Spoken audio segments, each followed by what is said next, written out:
consigo un diálogo importante dentro de las personas que integrábamos el Consejo, y al considerar que nuestro trabajo dentro del Consejo, que es un trabajo honorario, es decir, no recibe ningún tipo de remuneración, no estaba dando más resultados, es que consideramos que es mejor retirarnos y dejar de legitimar cualquier tipo de arbitrariedad de su parte. ¿Qué tipo de arbitrariedades son las que había estado cometiendo, en este caso, la presidenta de la comisión?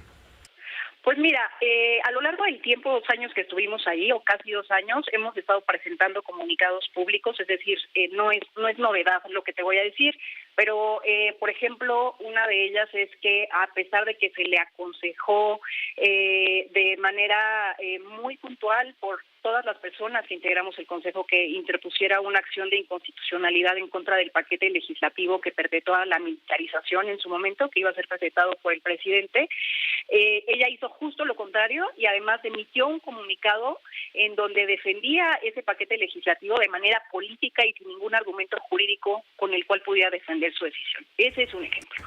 Otro ejemplo es que aunque en la ley se establece que se nos debe de presentar el proyecto de presupuesto anual para emitir opiniones, en los 2 años que estuvimos ahí nunca se nos presentó este presupuesto, se nos presentaban solamente PowerPoints en donde decía, pues estos son los puntos que va a contener, pero no se nos enviaba antes como establece la ley, siendo un tema que se iba a discutir en la sesión para que pudiéramos opinar y cumplir con nuestra función. Esos solamente son 2 de los ejemplos, te diría yo, de los más importantes, pero en realidad con ella ni siquiera podíamos entrar en razón en cuestiones muy simples para llevar a cabo las sesiones, como por ejemplo establecer el significado de quórum. En la última sesión que tuvimos, que fue un detonante para esta renuncia, se nos pone a votación el acta de una sesión anterior en donde solamente estuvieron la presidenta y uno de los 6 consejeros que conformábamos ese consejo. Se vota en contra al decirles que habían sesionado sin quórum y la presidenta decide que de todas formas se aprueba porque lo único que se necesitaba eran los votos de las personas que asistieron a esa sesión para que se aprobara. Es decir, era un consejo ya sin ningún tipo de límite, fuera de la legalidad y por supuesto en donde nuestra función no podía ser cumplida. A ver, Tania, para no darle más vueltas, en pocas palabras, estás acusando tú y quienes presentaron su renuncia, sumisión de la presidenta de la Comisión Nacional de los Derechos Humanos, Rosario Piedra Ibarra, al presidente de la República, Andrés Manuel López Obrador. Pues mira, Pepe, en el comunicado somos muy claros en que este debería de ser un órgano autónomo e independiente y no lo es. Y eso les ha valido obstaculización en su trabajo y también amenazas. Así es, bueno, tampoco es un secreto que se han utilizado los comunicados públicos para decir que el Consejo miente cuando acusa de estas omisiones y en algún momento, hace algún tiempo ya, se utilizaron incluso las redes sociales de esa comisión para acusar a un consejero que en alguna universidad se había expresado en contra o más bien había señalado o criticado el trabajo de la presidenta durante las sesiones. Y bueno, eso por supuesto es totalmente inadecuado. Te preguntaría finalmente, Tania, entonces la Comisión Nacional de los Derechos Humanos, bajo la presidencia de Rosario Piedra Ibarra, se ha venido manejando no como lo que marca la Constitución, como un órgano autónomo e independiente para salvaguardar los derechos humanos de la sociedad frente a los abusos del poder del Estado. Salvo eso, es decir, en lugar de cumplir con ese mandato constitucional, la CNDH se ha convertido en una dependencia de la Presidencia de la República. Pues mira, en efecto, lo que le mandata la Constitución a hacer a la presidenta de la Comisión Nacional de Derechos Humanos es a proteger y a defender los derechos de todas las personas que habitan y transitan en este país, pero dedicarse especialmente a las víctimas de violaciones de derechos humanos. Desde nuestro punto de vista, eso no se ha llevado a cabo y más bien se ha tenido la tendencia de, más allá de poder argumentar jurídicamente, cumpliendo esta función, cómo toma sus decisiones, se argumenta políticamente. Ayer rendiste tu segundo informe de labores. Así es. ¿Llenaste de espontáneos o de acarreados? De espontáneos, de gente que me ha acompañado. Unos que 16,000, ¿no? De vecinos que afortunadamente he tenido cerca estos 2 años, sí, aproximadamente 16,000 personas. Muy contenta, la verdad. Ahora, yo sé que todos somos iguales, pero hay unos más iguales que otros. Estaba Xóchitl, que casi se te cae. Es que le quedó chica la silla. Ella por eso va por la grande. Fue muy, muy ágil cuando se cae porque la silla no aguantó. Ay, habrá quien diga al revés, es que no le queda. No, ya ven, no se puede sentar en la silla, ya se cayó de la silla, salen algunos. Bueno, y le queda chica, pues salimos otros. ¿A ti no te queda chica la aspiración de buscar la silla de jefa de gobierno? Es tiempo de mujeres, ¿no? Es tiempo de mujeres. Por supuesto que me va bien la jefatura de gobierno, para nada creo que me quede grande, tampoco chica, creo que me va la jefatura de gobierno, pues. ¿Ya pediste la licencia? Estoy a punto, estás a punto de solicitar la licencia ante el Congreso. Exactamente. De la Ciudad de México. Supongo que en estos días las dirigencias darán más detalles sobre el proceso. Ya habían dicho que iniciaría el 5 de noviembre. Seguramente darán más detalles, pero pues ahora sí que yo esperando a que... Tú haces la mano. Yo la había alzado desde hace tiempo, pero te puedo decir que, mira, he dado resultados y los resultados hablan por mí. Creo que para aspirar hay que ¿Qué dar ofreces? resultados. ¿Cuál es tu capital? Para que te compre la gente. Primero quiero decirte que tengo experiencia, tengo fuerza, tengo carácter, tengo garra. Gobierno la alcaldía, la tercera más grande de la ciudad, la más grande que gobierna la oposición y sin duda alguna... ¿Más grande que Benito Juárez? Sí, es bastante más grande que Benito Juárez y sin duda alguna muy contrastante. Es una alcaldía sumamente contrastante que tiene zonas muy privilegiadas, te doy algunos ejemplos como el Pedregal, como San Ángel, como Santa Fe, y zonas con muchas carencias.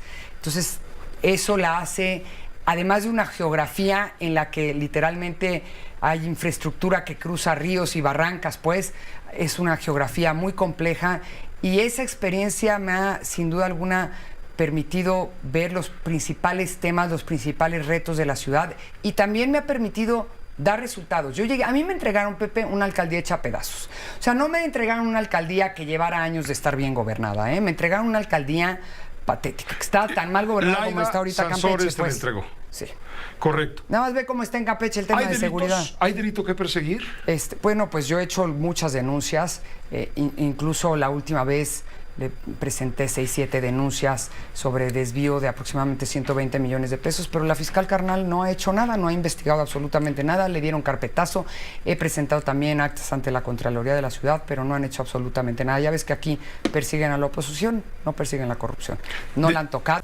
La marcha de los trabajadores del Poder Judicial, noticia, porque ganaron la calle e irritaron, fueron como una punzada en el hígado el presidente de la República. Es un tema. El otro tema, la cumbre de Palenque, la presencia de los grandes dictadores que quedan principalmente en Cuba y en Venezuela. Pues mira, del segundo tema te lo describo en una sola línea, que es el título de una novela latinoamericana. Lo que vimos ahí fue el otoño del patriarca.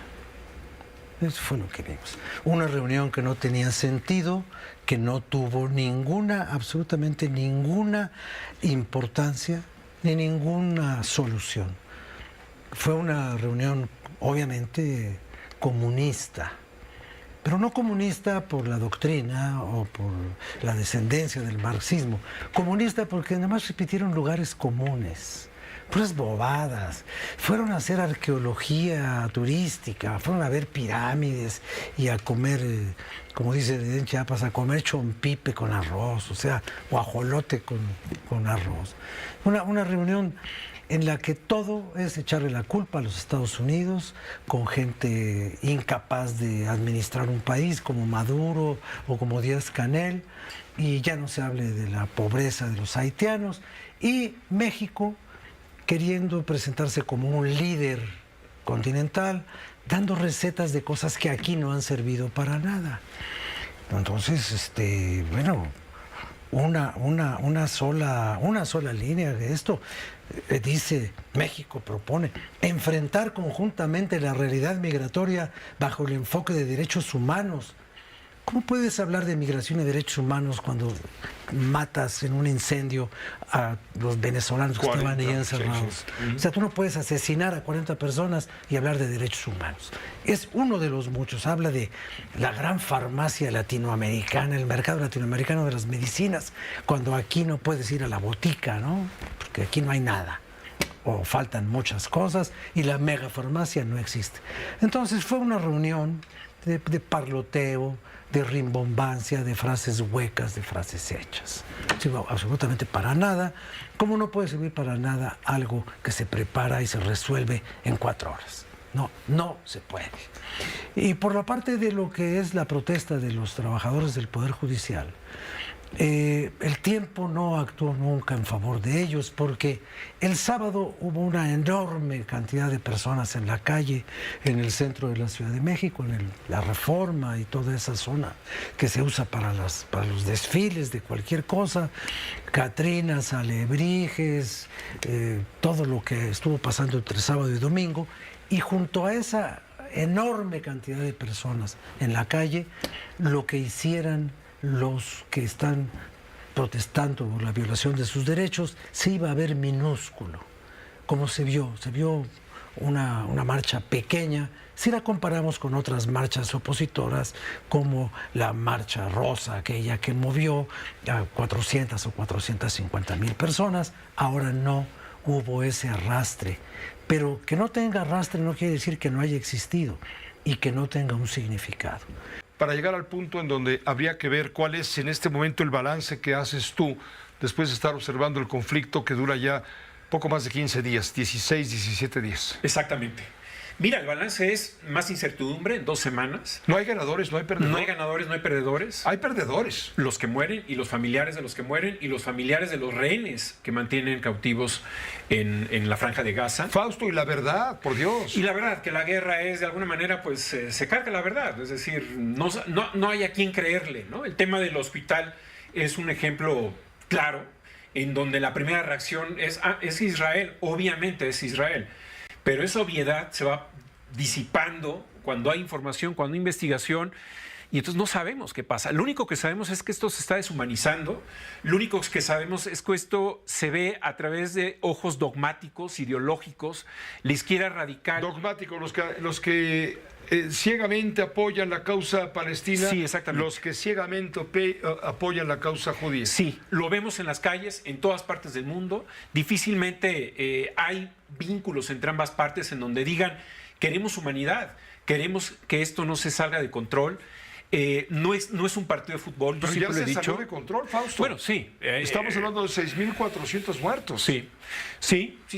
Mira, la primera etapa yo diría es una crueldad, un acto totalmente inhumano del grupo Hamás, en donde pues Israel se ve totalmente vulnerado, ¿no? En pocas horas, 1.500 muertos, la forma en que lo hacen. Después viene una pausa diplomática, yo diría, en donde Blinken, desde Estados Unidos, hace una gira importante para evitar que el ultimátum que dio Netanyahu 3, 4, 5 días después de este acto criminal, en el sentido de que decía a los habitantes de la Franja de Gaza que se tenían que ir prácticamente todos hacia la frontera de Egipto. Esto es inhumano. Va de alguna manera el secretario de Estado, logra quitarle o frenar los pies a Netanyahu, pero después viene una visita fallida del presidente Biden. Una visita que justo ocurre unas horas después del ataque al hospital en donde mueren 500 personas. En ese sentido, presidentes de Egipto, de Jordania, el presidente de la Autoridad Palestina, Mahmoud Abbas, dijeron no queremos tomarnos la foto con el presidente Biden en este momento porque lo del hospital es totalmente un crimen de guerra. Entonces, a partir de ahí ha venido... Pero ¿a quién creer? ¿Un crimen de guerra cometido por quién? ¿Por Israel en su afán de someter militarmente a Hamás de acuerdo con su ideología y sus derechos? ¿O fue un error de Hamás que hizo estallar este artefacto por error quizá y provocó esas casi 500 muertes o entre 300 y 500 muertes. Hablaremos de especulaciones, Pepe, pero no de realidades, ¿no? No tenemos Pero ¿por qué no ha dejado Hamas, en todo caso, si ellos tienen la razón al decir que fue Israel, por qué no ha dejado que alguien entre a ver qué fue lo que pasó, alguien neutral? Porque tampoco quieren Netanyahu. Si cabe.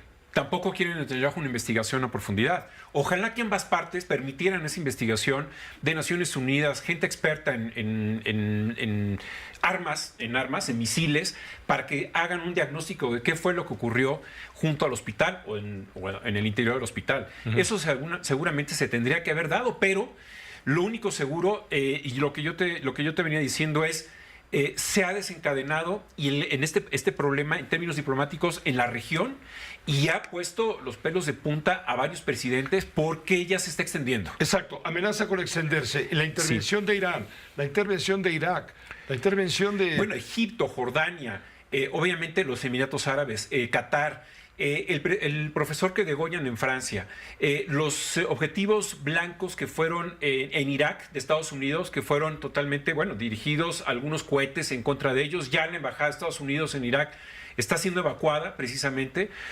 Los misiles que van de Yemen hacia Israel y que de alguna forma también han bloqueado los portaaviones o los barcos que tiene Estados Unidos allá.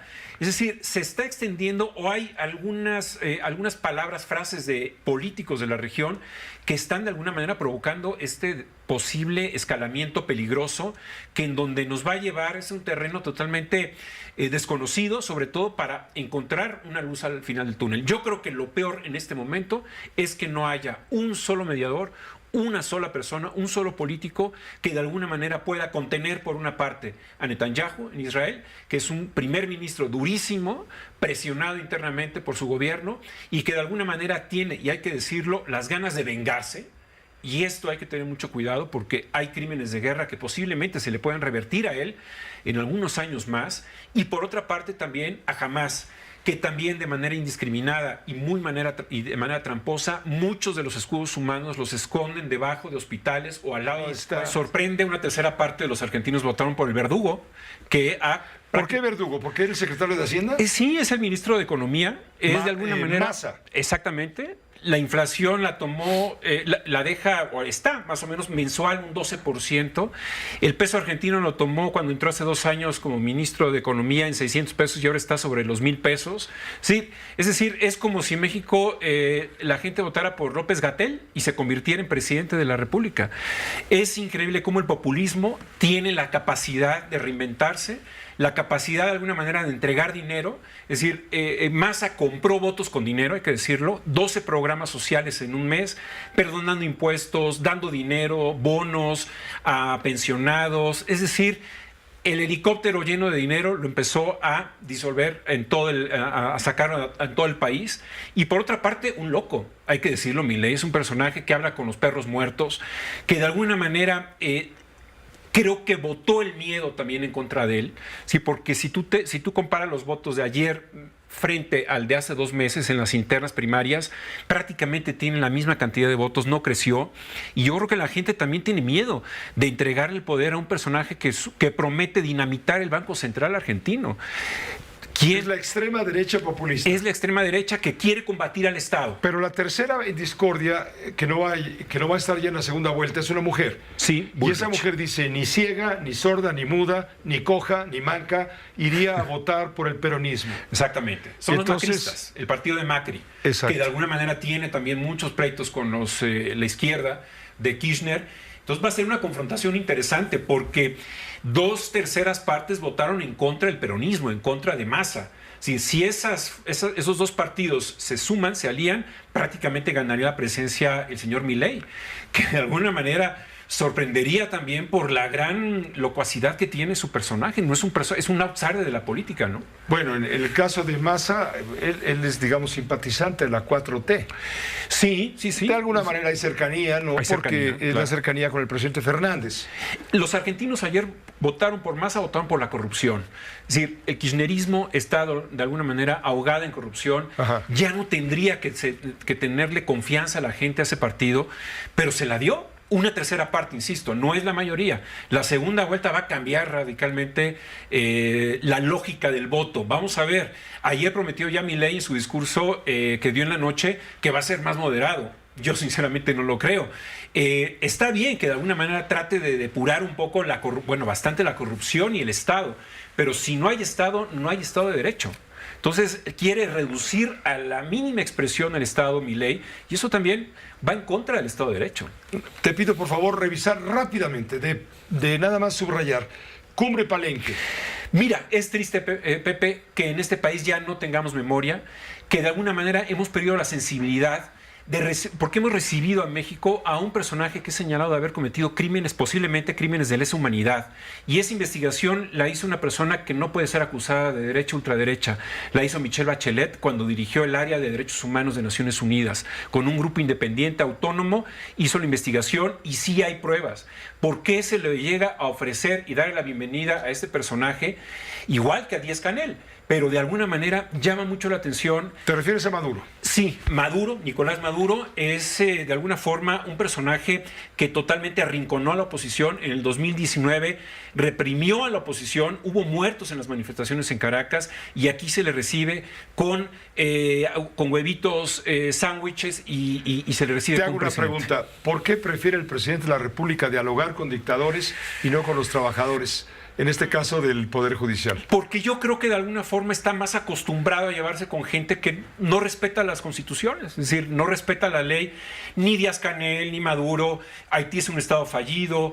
Vamos, no vino ni siquiera Bukele, que no se le puede premiar como un personaje que respeta derechos humanos en las cárceles ahí en El Salvador. Bueno, no se quiso ni tomar la foto con estos dos gorilas que es Maduro y Díaz-Canel. Qué bueno que tampoco aceptó venir el presidente de Costa Rica, porque tiene dignidad. No se pueden tomar la foto con estos personajes.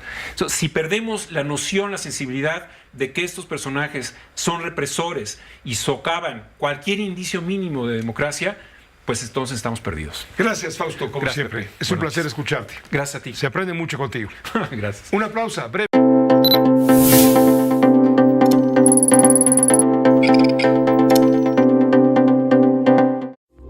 Esta fue una producción de Grupo Fórmula. Encuentra más contenido como este en radioformula.mx.